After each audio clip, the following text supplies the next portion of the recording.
शैल चित्रों के बारे में, मध्य पाषाण काल के शैल कला के बारे में, रॉक आर्ट के बारे में आज प्रारंभ करते हैं बातें, कुछ इससे जुड़ी हुई चीज़ें। इसे हम कह सकते हैं कि जो पत्थरों पर या पहाड़ों पर जो चित्रकारियाँ की गई उसे हम शैल चित्रकला के रूप में देखते हैं। और ऐसा कहा गया कि सबसे पहले विश्व में 1879 ईस्वी 1879 एडी में दक्षिण पश्चिमी यूरोप में स्पेन की अल्तामीरा गुफा के शैल चित्रों की खोज से यह चीज़ सबके सामने आई। लेकिन अगर भारतीय संदर्भ में कहते हैं तो 1867-68 में ही आर्चीबाल्ड कार्लाइल ने मध्य प्रदेश के रीवा जिले के सोहागी घाट के कुछ शैल चित्रों की खोज कर ली थी। तो अब हम कहें कि अगर विश्व के संदर्भ में तो जो हमारा पहले का नॉलेज था कि 1879 में सबसे पहले इसका ज्ञान हुआ, तो उससे पहले तो हमारे भारत में हो गया, यानी भारत में उससे पहले हो गया। और ये आर्चीबाल्ड और कार्लाइल जो थे ये अंग्रेज़ ईस्ट इंडिया कंपनी के अधिकारी थे और इन्होंने ही इसको खोजा था। इसके बाद कार्लाइल ने 1880 में फिर से मिर्ज़ापुर में भी खोजा और 1910 में एंडरसन ने सिंघनपुर के शैल चित्र खोजे।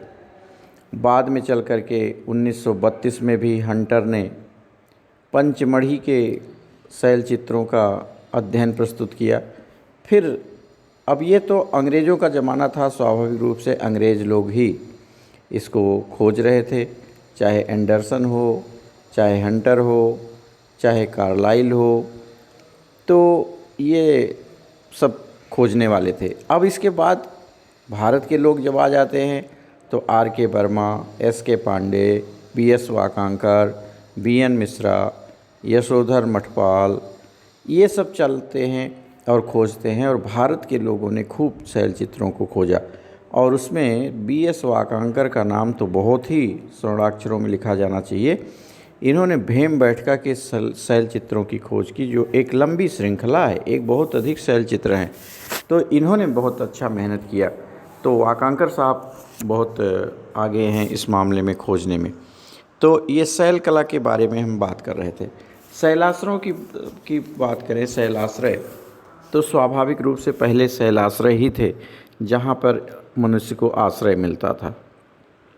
सबसे पहले वो नदियों के तट पे रहता, गुफाओं में छिप जाता और वहीं अपने को बचा के रखता। और कभी कभी ये कृत्रिम रूप से भी शैलाश्रय बना लेते थे, लेकिन सामान्य तौर पर नेचुरल रूप से जो इनको मिलता था शैलाश्रय मनुष्यों को, उसी में ये रहते थे। अब हम बात करें कि कुछ एरिया की बात करें तो एरिया वाइज अगर हम देखें तो सबसे पहले हमारी चतुर्भुज नाथ का नाला है मंदसौर में, चंबल घाटी के क्षेत्र में, यहाँ पर भी खोज मिला, आश्रय स्थल रहा। अलनिया कोटा में है, यहाँ भी इस तरह के शैलाश्रय दिखाई देते हैं। छाजा नदी के बूंदी के किनारे भी इस तरह के शैलाश्रयों को देखा जा सकता है। ये शैलाश्रय कुछ ऐसे बने हैं जैसे कोई छज्जा बना हो और दोनों किनारों के सामने उनकी तरफ खुली हुई है और पीछे की ओर मेन चट्टान है। यानी अगर हम वैसे देखने की कोशिश करें तो सी की तरह हम कह दें आकार बना है, जो कटा हुआ भाग है, इस तरह से निकला हुआ भाग है और इसमें अच्छे से वे रहते थे और अपने चित्रण भी उसमें करते रहते थे। तो तत्कालीन मानव जीवन के विभिन्न पक्ष उनके द्वारा जो समझा गया, उनके द्वारा जो बनाया गया, वो हमारे सामने आते हैं। अब इन शैलाश्रयों के बारे में अगर हम देखने की कोशिश करते हैं तो भारत के अनेक क्षेत्रों में ये विस्तृत है।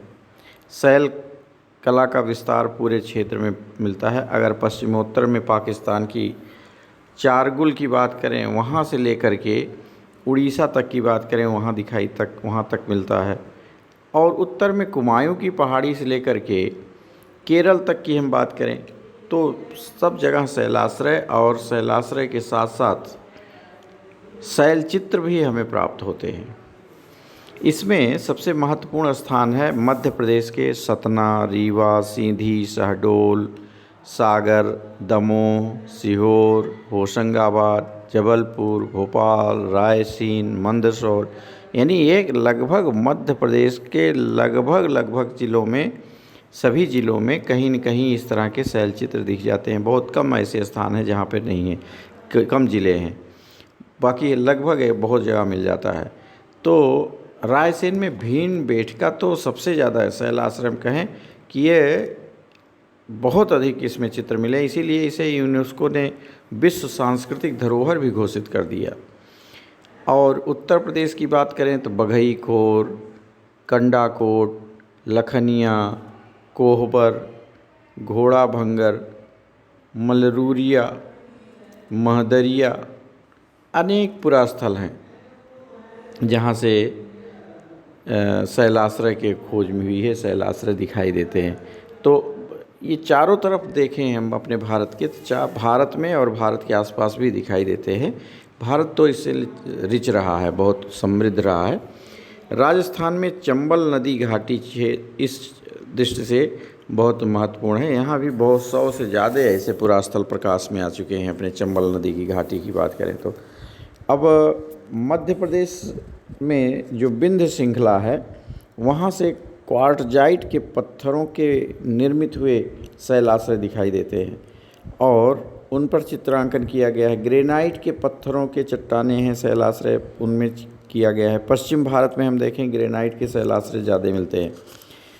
और चित्रित शैलाश्रय सामान्य रूप से पहाड़ियों के किनारों पर और जल स्रोतों के निकट होते थे, क्योंकि ये सुबह सुबह वहाँ दिखाई देता था, आराम से वहाँ निवास करते थे, तो खाली समय में वहाँ बनाते थे और सुबह प्रकाश थोड़ा रहता था काम पर निकलने से पहले, तो उस समय बनाते रहे होंगे और वहाँ से ये देख करके आगे बढ़ते रहे होंगे। इनको जल से जो सारी सुविधाएं हैं वह मिलती ही रही होंगी।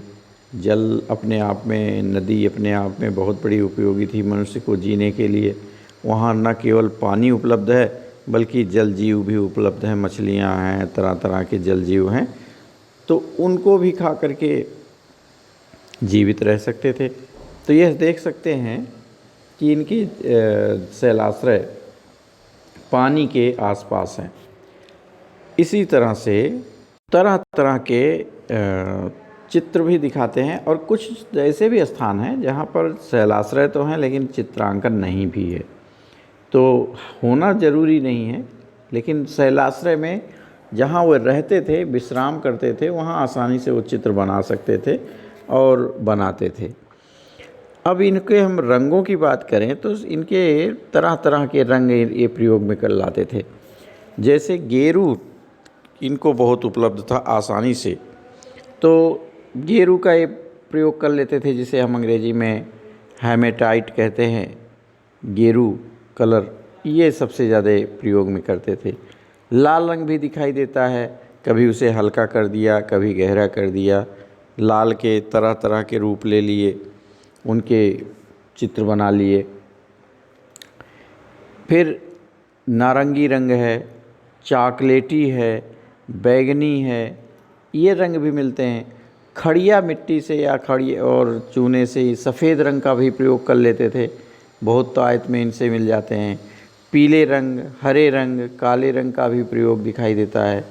भीमबेटका के शैलाश्रयों में हरे रंग का चित्रांकन प्राप्त हुआ है। तो वाकांकर ने इसे कहा कि ये उच्च पुरापाषाण काल का है, क्योंकि चित्रांकन निम्नतम स्तर क्रम से प्राप्त हुआ था, इसलिए वाकांकर ने इसे उच्च पुरापाषाण कालीन माना है। और यह सभी रंग जो शैलाश्रय में मिलते हैं सामान्य तौर पर खनिज के जो बड़े बड़े चिप्पड़ होते हैं, टुकड़े होते हैं, उन्हीं से तैयार किए जाते थे और उनको घिस करके या उन्हीं को डायरेक्ट यूज़ करके तरह तरह के कलर कर देते थे। तो ये शैलाश्रय के साथ साथ हमारे पास इसका भी सूचना हो जाती है, हमारे पास स्रोत मिल गए हैं कि किस तरह के खनिज उनके पास आसपास तक थे और उसका उपयोग करना वो जानते थे।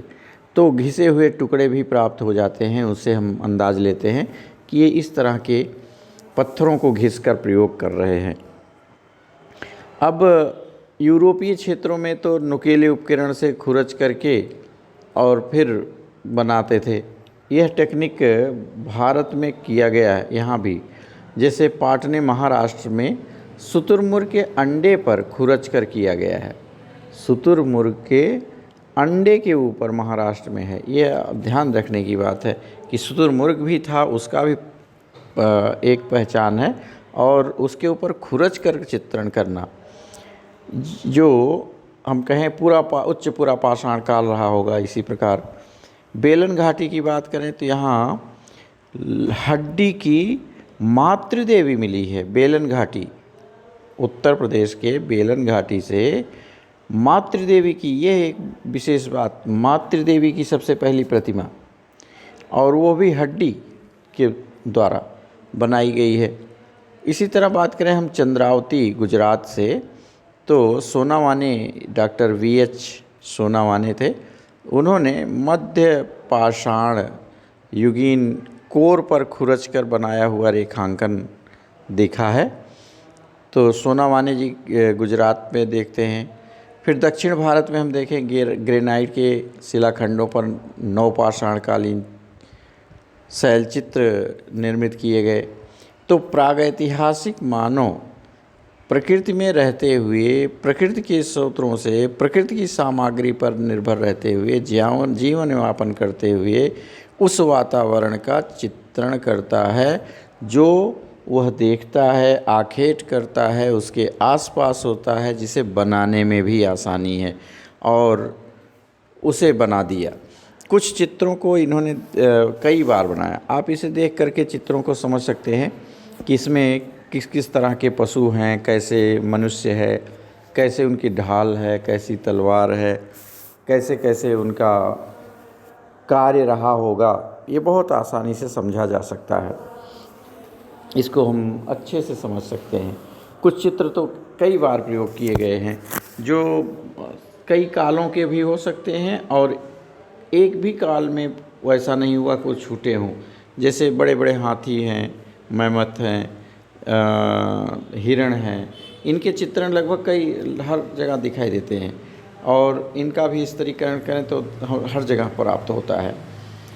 तो इस तरह से भीमबेटका में यशोधर मठपाल ने 16 स्तरों का अध्ययन किया है कि वो 16 स्तरों के क्रम में थे। ये जो चित्र देख रहे हैं उसी का एक पार्ट है और उसके माध्यम से वह शैल चित्रों की बात करते हैं। तो इसमें बहुत सारे चित्र तो ऐसे दिख रहे हैं जो साफ साफ बताते हैं कि उस काल में मनुष्य कितना प्रकृति के निकट था और कितना दूर था। जैसे आपको हमने इसके पहले वाले क्रम में दिखाया, आप देख सकते हैं इसमें मनुष्य किन किन उपकरणों का प्रयोग कर रहा है और कैसे कैसे ये काम कर रहा है। इसमें तीर धनुष भी दिखाई दे रही है, इसमें जानवरों का आक्रमण भी दिखाई दे रहा है, इसमें जानवरों को भागते दिख रहा है, 12 सिंघा जैसी चीज़ें दिख रही है, ज्यामितिक आकृति दिखाई दे रही है, त्रिभुज दिखाई दे रहा है, लहरिया दर इनके चित्रण दिखाई दे रहे हैं। तो ये बहुत सारे चित्रण ये करना जान गए थे और इस चित्रण का ये खूब अच्छे से प्रयोग करते थे। उसमें किसी तरह का किंतु परंतु नहीं था। तो हम कह सकते हैं कि मध्य पाषाण काल में अनेक तरह के रंगों और चित्रों का हमें विवरण प्राप्त होता है, स्रोत प्राप्त होते हैं, साधन प्राप्त होते हैं, जिनको हम जान सकते हैं, समझ सकते हैं। और हम जान सकते हैं कि उस समय के जीव जंतु और मनुष्यों के क्या संबंध थे और कैसे कैसे रहे होंगे। तो आज हम इसी पर इतना ही रखते हैं, फिर अगले क्रम में इसमें कुछ और बातें चालू करेंगे। तब तक के लिए धन्यवाद।